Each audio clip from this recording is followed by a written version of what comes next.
할렐루야. 오늘 또 하나님의 은혜와 평강이 여러분 가운데 함께 하기를 축복합니다. 오늘 또 귀한 묵상의 말씀을 통해서 나에게 말씀해 주시는 하나님의 세미한 음성을 듣는 은혜로운 시간이 되기를 축복합니다. 이 시간 하나님께서 우리에게 허락해 주신 말씀은 열왕기상 17장 17절에서 24절 말씀입니다. 이런 일이 있은 뒤에 이 집 여주인의 아들이 병이 들었다. 그의 병은 매우 위중하여서 끝내는 숨을 거두고 말았다. 그러자 그 여인은 엘리야에게 이렇게 말하였다. 하나님의 사람이신 어른께서 저와 무슨 상관이 있다고 이렇게 저에게 오셔서 저의 죄를 기억나게 하시고 제 아들을 죽게 하십니까? 엘리야가 그 여인에게 아들을 달라고 하면서 그 여인의 품에서 그 아이를 받아 안고 자기가 머물고 있는 다락으로 올라갔다. 그리고 그를 자기의 침대 위에 뉘어놓고 주님께 부르짖었다. 주 나의 하나님, 어찌하여 내가 머물고 있는 이 집의 과부에게 이렇게 재앙을 내리셔서 그 아들을 죽게 하십니까? 그는 그 아이의 몸 위에 3번이나 엎드려서 몸과 몸을 맞춘 다음에 주님께 또 부르짖었다. 주 나의 하나님, 제발 이 아이의 호흡이 되돌아오게 하여 주십시오.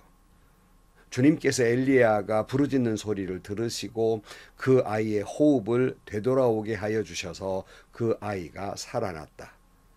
엘리야는 그 아이를 안고 다락에서 내려와서 아이를 돌려주면서 말하였다. 보시오, 아들이 살아났습니다.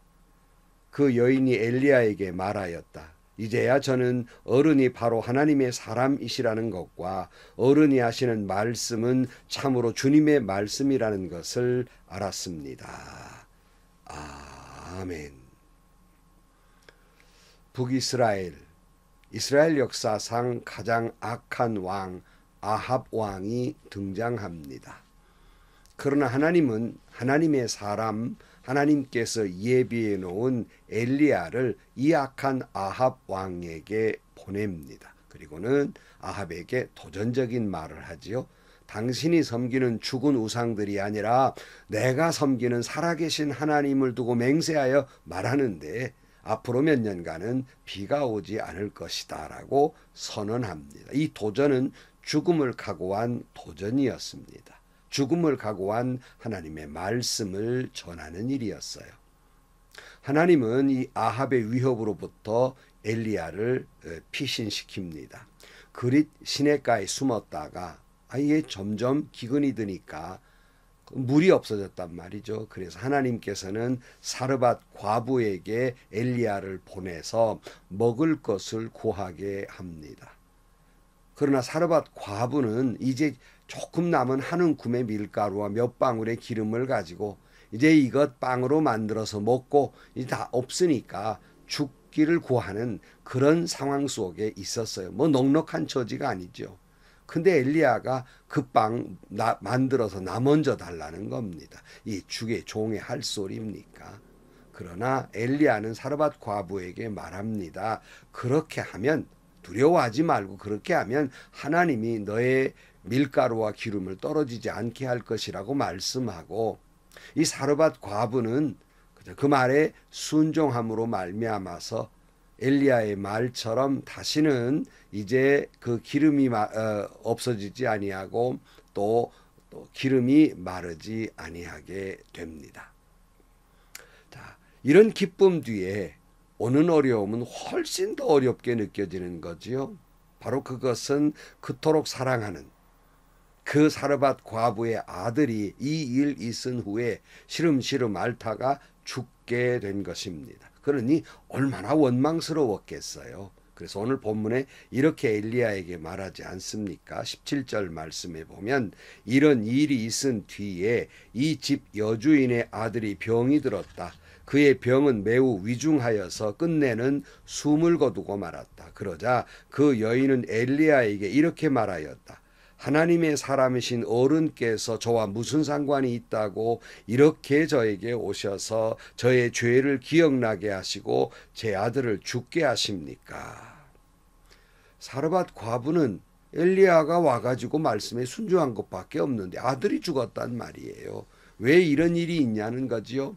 모든 부모가 그렇듯이 자식에게 어려운 일이 발생하면 이 애비의 잘못이고 이 어미의 잘못인가 하는 죄책감이 있지 않습니까? 똑같은 상황이에요.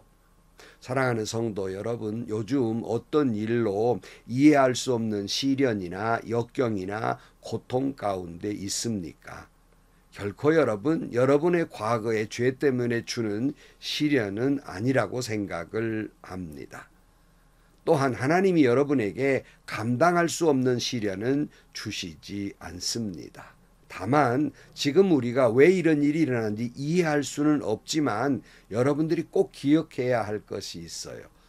그 시련 가운데에서도 여전히 하나님은 나를 사랑하고 계시고 여전히 하나님은 섭리하고 계시며 여전히 하나님은 합력하여 반드시 선을 이루게 하신다는 믿음이 필요하다는 말씀입니다.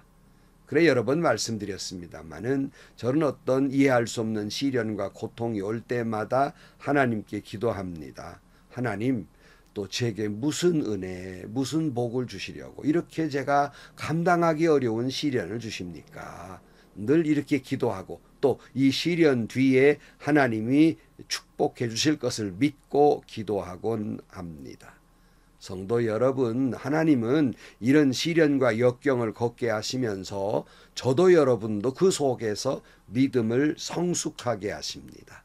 더 좋은 기쁨, 새로운 은혜, 새로운 축복을 주십니다. 다시 말하면 모든 것이 합력하여 선을 이룬다는 말씀입니다. 자, 이제 이 일을 당한 이 사르밧 과부는 과부고요. 난감해진 건 엘리야예요.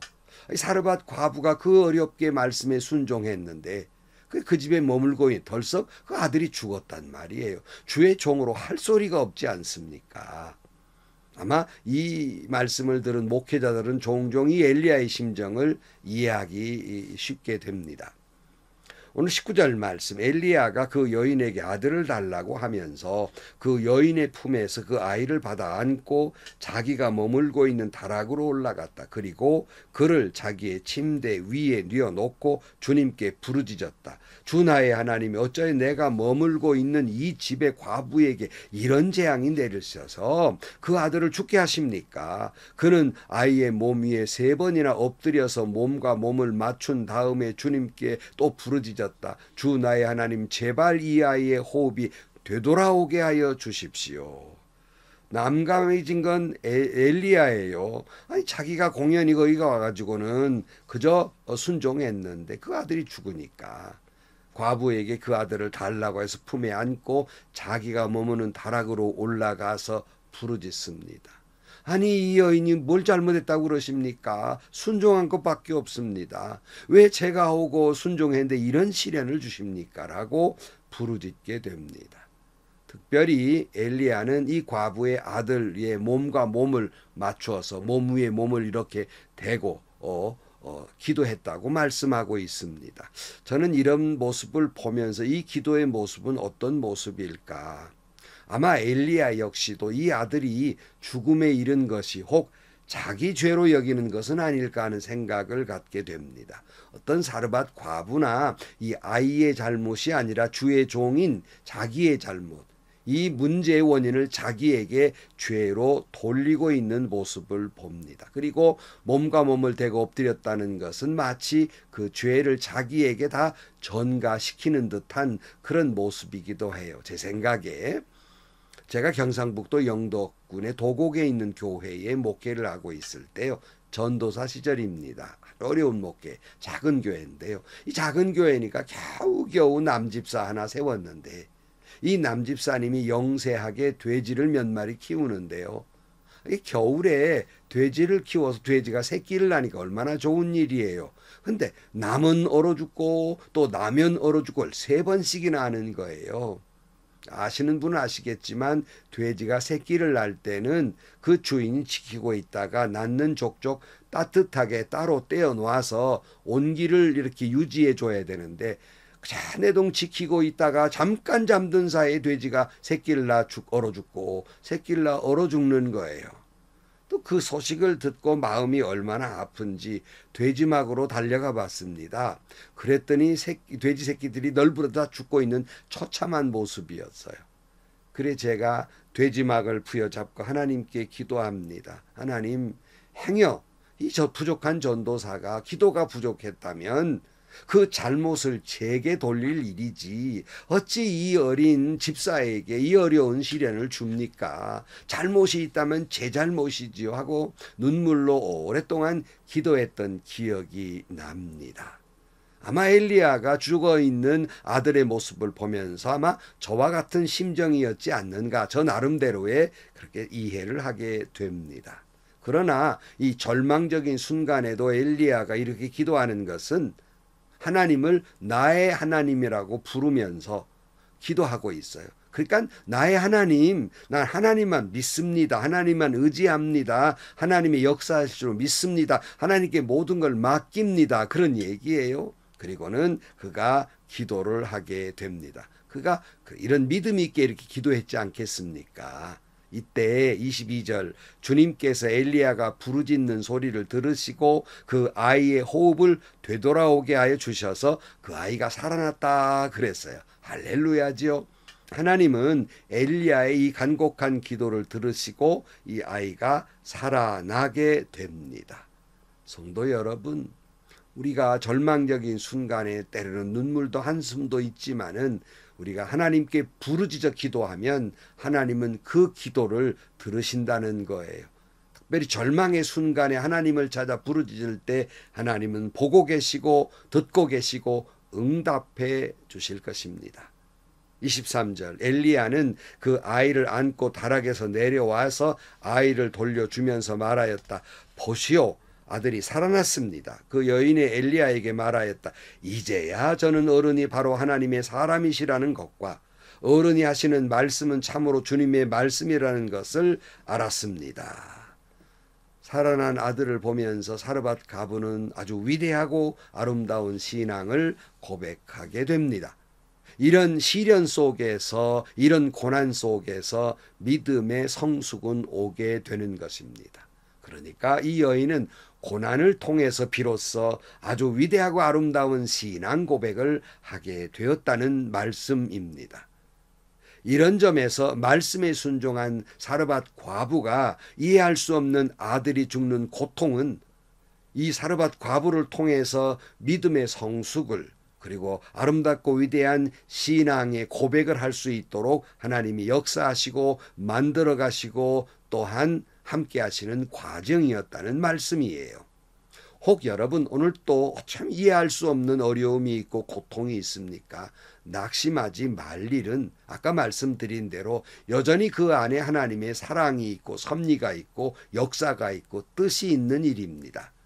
그런 거로 낙심하지 말고 주님 앞에 간곡히 엘리야처럼 기도하면 합력하여 선을 이루게 될 것입니다. 기도하겠습니다. 하나님 아버지, 우리가 살아가면서 도무지 이해할 수 없는 일들이 있습니다. 분명 그 안에 하나님의 섭리가 있고 사랑이 있음을 믿으면서도 때로는 너무나도 힘들어서 몸부림치는 데가 있습니다.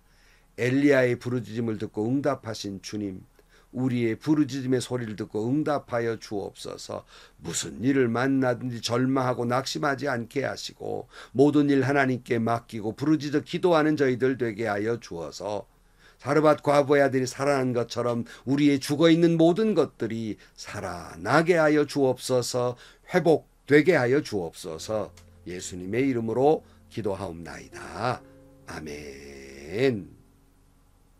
성도 여러분, 참 그렇죠. 인생의 모든 게 참 이해할 수 없는 일들이 많이 일어나지만 여러분 낙심하지 말 것은 그 속에 여전히 하나님이 나를 향한 사랑이 있고 섭리가 있고 은혜의 길이며 축복의 길이며 믿음의 성숙의 길입니다. 그렇다고 아프지 않다는 얘기는 안 해. 아프지요. 그래서 하나님께 부르짖어 기도하라는 거예요. 하나님은 나의 신음소리를 들으시고 나의 부르짖는 소리를 들으신다는 말씀이에요. 여러분에게도 아들이 살아난 것처럼 모든 것이 살아나는 은혜와 축복이 있기를 축원합니다. 행복하시고요.